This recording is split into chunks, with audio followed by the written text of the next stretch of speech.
कांग्रेस के मंच से मेरी मां को गालियां दी गई।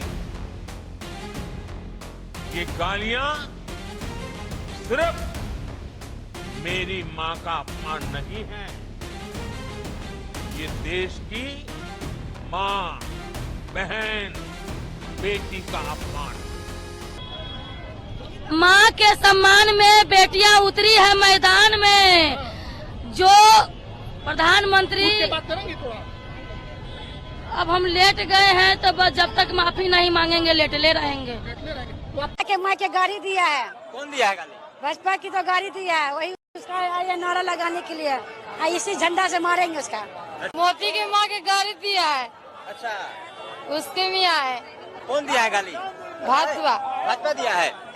प्रधानमंत्री नरेंद्र मोदी की मां के बारे में अपशब्द बोलना देश का अपमान है, लेकिन मणिपुर में महिलाओं को निर्वस्त्र घुमाया जाता है तब प्रधानमंत्री के मुंह से एक शब्द नहीं निकलता है। जब हरियाणा में मनीषा की हत्या होती है और एक बेबस पिता न्याय की गुहार लगाता है, क्या तब देश का अपमान नहीं है? कांग्रेस की सभाओं से प्रधानमंत्री नरेंद्र मोदी की मां को गाली दिया जाता है। कुछ साल पहले नरेंद्र मोदी कांग्रेस की महिलाओं के लिए अपशब्द भाषाओं का इस्तेमाल करते हैं। ये रुपये कौन कौन विधवा थी जो लेती थी?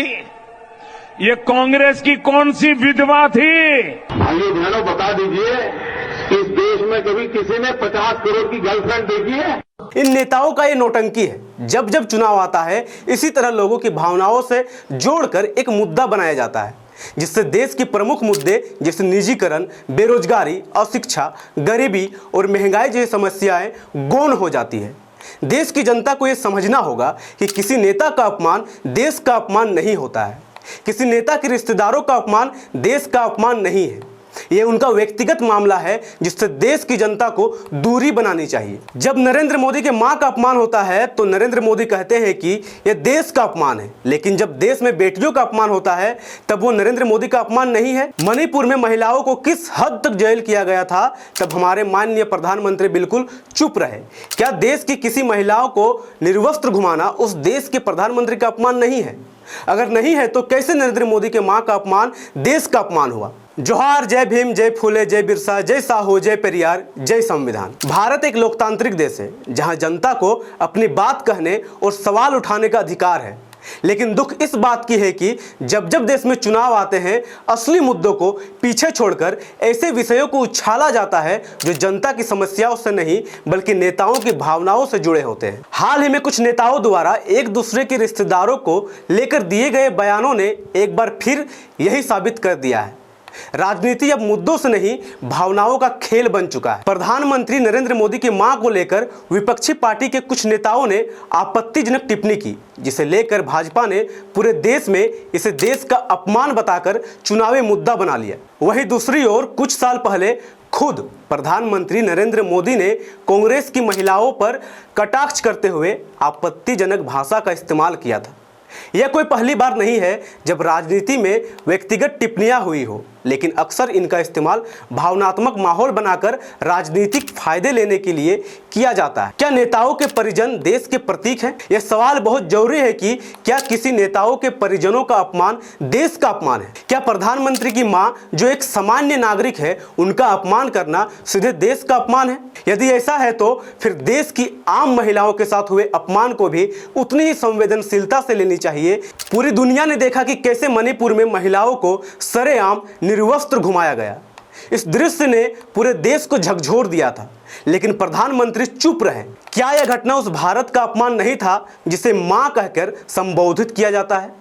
क्या उस समय प्रधानमंत्री को सामने आकर देश की बेटियों के लिए आवाज नहीं उठानी चाहिए थी? अगर एक नेता की मां का अपमान देश का अपमान हो सकता है तो एक आम नागरिक की मां, बहन या बेटी का अपमान भी उतना ही गंभीर होना चाहिए। इस देश में मुद्दों से ध्यान भटकाने की राजनीति चल रही है।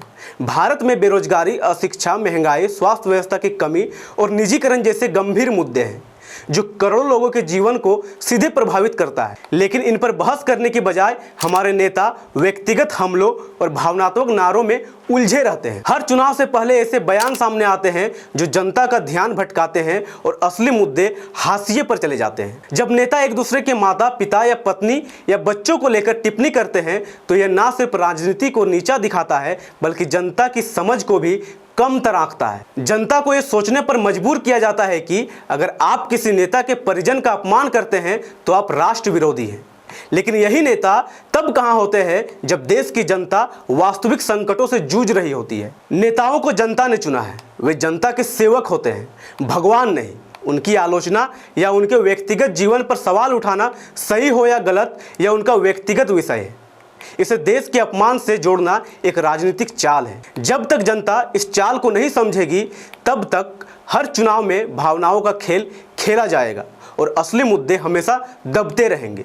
जनता को यह समझना होगा कि राष्ट्र का अपमान तब होता है जब गरीब को 2 वक्त की रोटी नहीं मिलती है, किसान आत्महत्या करता है, युवा बेरोजगार घूमता है, जब शिक्षा महंगी हो जाती है और जब स्वास्थ्य सेवाएं ध्वस्त होती है। राष्ट्र का अपमान तब होता है जब एक बलात्कार पीड़िता को न्याय के लिए दर दर भटकना पड़ता है, जब देश की बेटियों को सरेआम निर्वस्त्र घुमाया जाता है और सरकारें चुप रहती है। समय आ गया है जब जनता को नेताओं की इन नौटंकियों को पहचानना होगा। किसी भी नेता की मां, पत्नी या बहन का अपमान निंदनीय हो सकता है, लेकिन यह देश का अपमान नहीं है।